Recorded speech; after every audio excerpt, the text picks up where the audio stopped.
Todos hemos escuchado o visto tanto en la pantalla grande como en la pantalla chica la grandeza que posee Hollywood, demostrando así que es un símbolo principal del entretenimiento visual. En otras palabras, el cine. Somos incapaces de olvidar a aquel barco que chocó con un iceberg, o al hombre por el cual arriesgan sus vidas unos soldados para lograr salvarlo. Y así podría seguir mencionando un sinfín de aquellos clásicos del cine y televisión, los que han sido dirigidos por directores de gran envergadura y vasta trayectoria, como Tarantino, Kubrick, Scorsese y muchísimos más, cada uno de ellos con su propia visión en cuanto a dirección,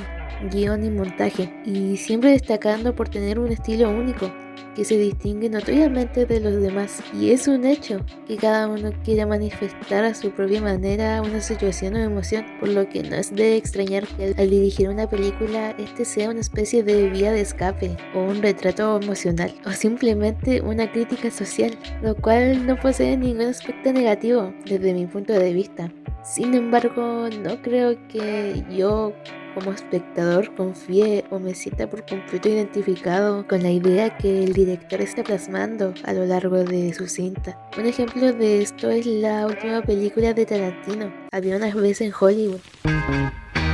en donde el cineasta plasmó su visión y adicción por el cine de los 60 y el género western, además de su interés en el caso Sharon Tate. Pues si bien es una buena película y la crítica especializada también la alabó, tienes que conocer a priori elementos de la trama para disfrutarla y conectar con Tarantino. Y en ninguna circunstancia cuestiono esto, debido a que él quiso representar así su película, resaltando su lado más personal y humano. Al igual que Tarantino, otros directores representan diversas situaciones las cuales vivieron o evidenciaron cuestionamientos filosóficos, temas bélicos, adicciones, violencia, entre otros. Sin embargo, existe una idea la cual me llama la atención sobre cómo los directores lo han afrontado en el significado tácito y explícito en sus películas o en series de televisión, y no es nada más que el concepto de crecer.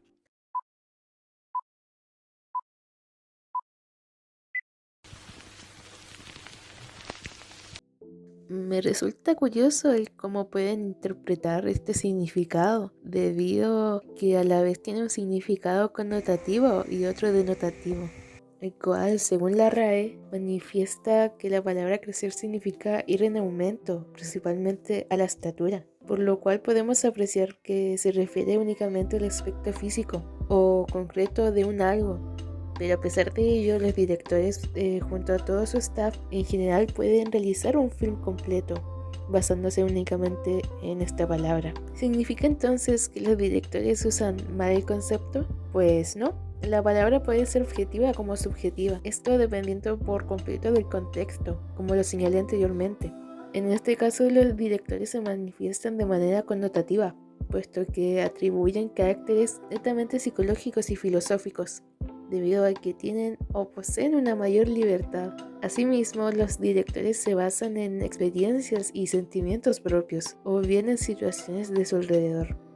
Si bien la visión de los directores sobre el concepto de crecer son diferentes, debemos tener claro en una cosa: el crecer no es una palabra absoluta, sino que varía. Bueno, en palabras más simples, tras al tener una variada connotación, el concepto de crecer posee una visión social que difiere en Occidente y Oriente.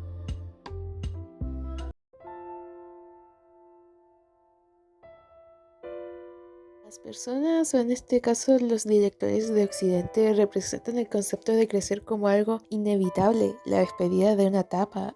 y el comienzo de otra. Una película animada que representa muy claramente esto es la saga de Toy Story. En esta se representa el miedo de los protagonistas de que su dueño Andy crezca, ya que los juguetes no quieren ser abandonados. En el momento de despedirse de Andy, ya adulto, lo afrontan tristemente, pensando que así es crecer, difícil y duro. Otro film animado del mismo estudio, Pixar, que representa el significado de crecer desde una perspectiva más explícita que la anterior, es Intensamente, en la cual las emociones son representadas como personajes dentro de la cabeza de la protagonista. Estos se sienten cómodos al estar en esta etapa infantil, pero en el momento de transición hacia la pubertad, estos personajes entran en pánico, intentando a toda costa encontrar pronta solución para frenar este cambio y no dejar de ser niños, puesto que no quieren cosas nuevas porque los aterra, pero finalmente aceptan el cambio ya que entienden que crecer es algo inevitable. Y si nos fijamos bien, ambos films animados poseen muchas similitudes, y esto se debe a que no solo comparten un estudio cinematográfico, Pixar, sino que además de sus directores, Lee Unkrich y Pete Docter han trabajado juntos en varias ocasiones, como Monster Inc. y la saga completa de Toy Story, entre otras muchas, todas muy similares, por lo que no es de extrañar que tengan una visión parecida.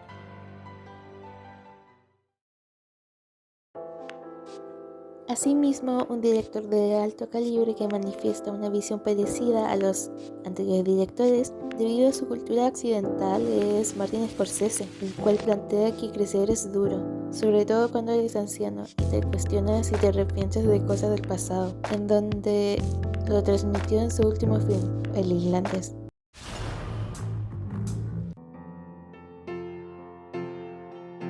Aquí es posible apreciar cómo Scorsese se sentía sumamente agobiado por seguir creciendo y viviendo, teniendo pensamientos suicidas, al punto de que el actor Robert De Niro salvó al director diciéndole: ¿no quieres vivir para ver a tu hija crecer? Con lo cual es posible evidenciar nuevamente lo importante y difícil de crecer. Otro buen ejemplo que nos ha mostrado la industria cinematográfica occidental es el caso de Benjamin Button, del director David Fincher,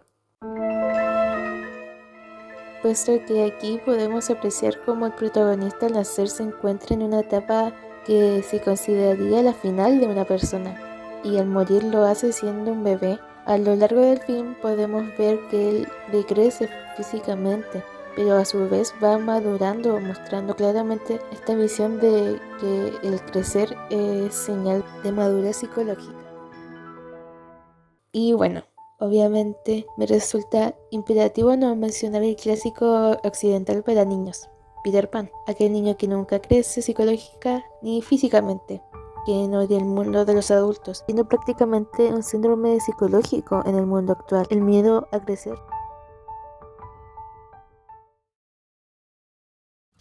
Por otro lado, tenemos la visión de Oriente, en donde sus obras se dirigen a un público más joven, debido a que su visión social de crecer es de disfrutar cuando eres un infante y adolescente, para que no te arrepientas de nada en el futuro. Y esta visión muestra cómo es la sociedad y cultura oriental. En palabras más sencillas, los adultos en países orientales pasan su vida trabajando, siendo muchos de ellos explotados por sus jefes. Este caso es sumamente común en China, Corea y Japón. Debido a lo señalado, es que existen films que representan lo anteriormente mencionado, como es el caso de I, Silent Boys, que es posible apreciar la visión del crecer de Yoshitoki Oima. En el film se muestra cómo la coprotagonista recibe acoso escolar del protagonista, por lo que años después intenta corregir su mal actuar, y esto se llama madurar, corregir sus arrepentimientos. Esto es crecer en Oriente. Asimismo, obras con temática escolar en donde quieren disfrutar el presente son muy rentables y conocidas, debido al miedo de arrepentirse en un futuro, casos como Keion o la melancolía de Haruhi Suzumiya. Asimismo, directores de alto calibre como el genio de Hayao Miyazaki representa el crecer como cambio de etapas, es decir, una transición, como es una de sus obras, Kiki entregas a domicilio, demostrando la curiosidad de empezar una nueva etapa de la vida, mostrando un mundo nuevo enfrente de tus ojos, como al igual la horrible y tediosa rutina del adulto, y en la cual en muchas ocasiones no permite encontrarse con uno mismo. Miyazaki también muestra en otro de sus films, la cual considero que es su obra más representativa de este concepto, El viento se levanta, la cual muestra la importancia de aportar algo en el mundo mientras vivas, por lo que es posible apreciar como otra palabra está muy relacionada con crecer, es decir, vida, y cómo ambos conceptos son dependientes totalmente uno del otro. Y en relación a este gran artista, una frase que dijo Miyazaki y que me encanta es: una vez para crecer necesitas traicionar las expectativas de los demás. Se ve reflejado reflejado en las múltiples ocasiones que quiso abandonar los films para estar con su familia, ver a sus hijos crecer, pero a su vez quiso aportar su magia en el mundo del cine, al igual que el protagonista del Viento se levanta, y así mostrarnos su perspectiva de crecer. Otra obra oriental donde se encarna nuevamente esta visión de crecer es Sangatsu no Lion, en donde el protagonista va desarrollando sus relaciones y enfrenta a su madurez como persona. Y si bien está considerada un poco pausada, creo que está representado perfectamente, como la sociedad nos fuerza a crecer rápido, siendo que es un proceso pausado y lento. En dicha obra podemos ver reflejada a su autora, Chika Umino, que nuevamente, al igual que los señalados anteriormente, muestra su visión de crecer como un proceso de madurar y lo lento que es. Finalmente, puesto que podría seguir y seguir, una obra que define muy bien el crecer en el mundo oriental es FLCL, siendo esta una obra donde se muestran las expectativas que vive el protagonista al tener un desorden hormonal cuando llega a un personaje femenino. Y si bien esta obra se aleja de las palabras que asociamos como la definición de crecer, como lo es madurar, tener responsabilidades, es un ejemplo cómo nos vamos desarrollando cuando estamos en la pubertad física y psicológicamente. Pues bien, en consideración a todo lo señalado anteriormente, considero que filosofar en relación al concepto crecer es complejo, debido a que tenemos, y por supuesto me incluyo, diversas opiniones que dependen de nuestra cultura, crianza, vivencias y expectativas, y que no existe una respuesta definitiva, al menos en el ámbito psicológico, y por esta razón creo que es sumamente importante conocer la perspectiva de los demás en el mundo del cine, ya que podemos observar cómo logran ejemplificar desde su propia visión el concepto crecer, además de aportar y mostrarnos un entretenimiento en general, lograr sumarnos o restarnos a sus expectativas, ya sean del protagonista o director. Y concluyo con las palabras de uno de mis directores favoritos, Hideaki Anno, quien una vez dijo en una entrevista: 自分が作ったアニメは好きですか？好きといえば好きですけど、結構嫌いなところもあります。嫌いなところはどんなところですか？自分が出てるところ